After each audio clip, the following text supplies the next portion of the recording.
Stop waiting for sub 6%. Please. Elias and I, between the two of us, have had this conversation with 7 buyers in the last 2 weeks. Every one of them is sitting on the sidelines. They're refreshing their bank rate every single morning, watching their rate alert, hoping the 30-year drops below a 6. And every one of them is making a mistake. That is 100% accurate. And here's the math. And the math is what we want you to walk away with today.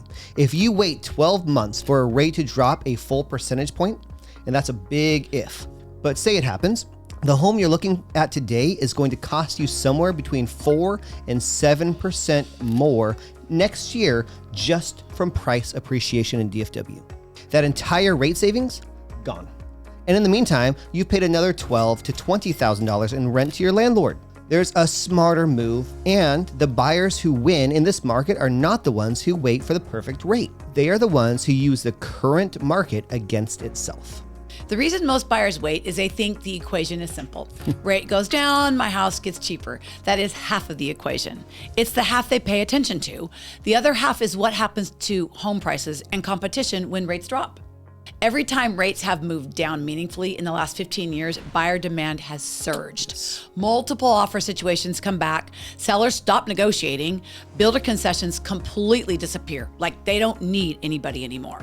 The home that was sitting for 60 days is suddenly under contract in a weekend with 3 competing offers.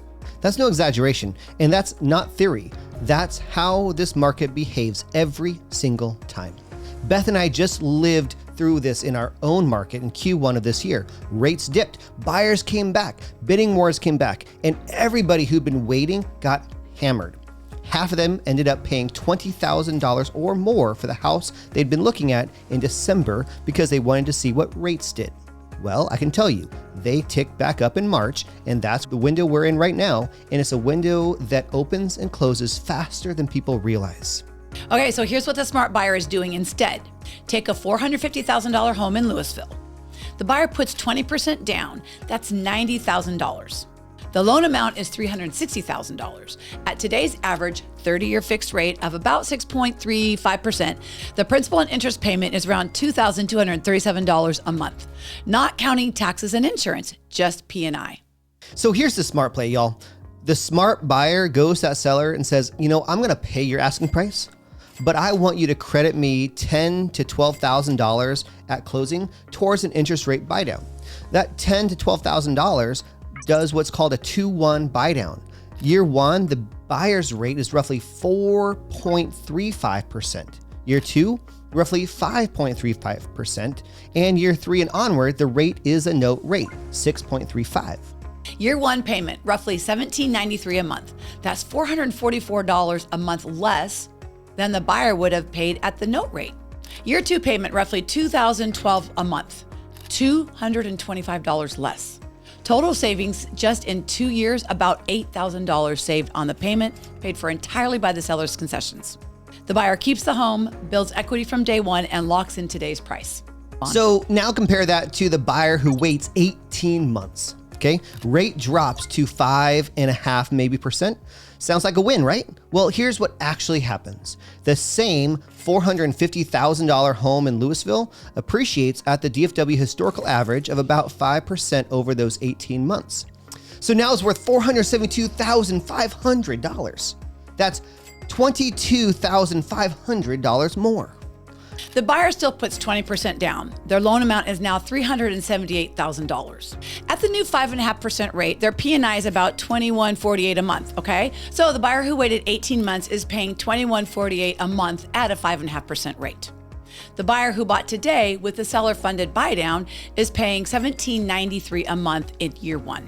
Which means the buyer who bought today and stuck it out with that higher note rate is still paying less per month for the first 2 years than the buyer who waited. Yeah, and meanwhile, the wait it out buyer paid about $32,000 in rent over those 18 months. That's the gut punch. They waited for a rate that didn't move the needle, paid a landlord $32,000 while waiting, and ended up paying a higher monthly payment than the buyer who acted today. The math is brutal in one direction, and most buyers never run it because nobody walks them through it. Now, let me address a question I get every single time I run these numbers for a buyer. They say, Beth, what if I can't afford a 3-year payment when the buy down expires? The answer is you should already be able to afford that note rate. Lenders qualify you on the note rate, not on the buy down rate. Okay. So if you're approved at a 6.35, you're approved at a 6.35. The buy down is a bonus on top, not the qualifier. If your budget is so tight that the year 3 payment terrifies you, then the issue really isn't the rate. The issue is the price range. We should be having a whole different conversation about a different home. And the second piece, if rates drop in years 1 or 2 or even 3, you can refinance. The buy down is a temporary structure. Refi and close it out. That's how it's designed. Marry the house and date the rate. People say it because it's true, and the buy down strategy is the cleanest expression of that principle in our current rate environments. Now, why does this work right now in DFW specifically? Because the supply dynamics are turning in the buyer's favor at the same time that rates are scaring everyone else off. Plano days on market just jumped from 26 days to 36 days in the last quarter. Active listings up almost 11%. We have inventory. Sellers who priced for Q1 frenzy are sitting. Lewisville median home prices down 11% year over year. Days on market sitting at 58. Buyers have negotiating room they didn't even think about 18 months ago. Flower Mound is tighter at 2.1 months of supply of inventory, but even there, sales are growing year over year and days on market dropped from 60 to 44. Let me do some translation on that. The seller across the table from me right now is more nervous than they were 6 months ago. They are more willing to give a concession right now, especially a concession structured as a rate buydown. And here's why a rate buydown concession is easier to get than a price drop. If a seller drops their list price by $20,000, every other buyer in the market sees it. The MLS records it. The comps drop. Their neighbor's home value just took a hit on paper. If the seller agrees to a $20,000 credit at closing, though, a rate buydown, the price stays the same on the public records. The comp is preserved. The seller gets the same net check at closing either way. So from their perspective, it's the same money, but with way less downstream risk to them and their neighborhood. Sellers will absolutely do this. The reason most buyers don't get it is most buyers don't ask. Yep. And most agents don't think to structure the offer this way.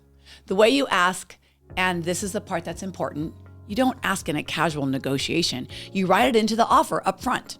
Buyer requests $10,000 to $15,000 seller credit at closing, applied toward interest rate buydown through the buyer's lender. It goes into paragraph 12 of the contract. It's a clean ask. It's documented. It travels with the offer. If the seller pushes back, your agent can counter. But the most common response in this market right now is that the seller agrees because that $10,000 to $12,000 looks small to them next to a 5% price drop. Yeah, absolutely true. And the smart buyer in this market knows two things. One, the rate that prices the monthly payment for them is not the same rate they read about in the headlines.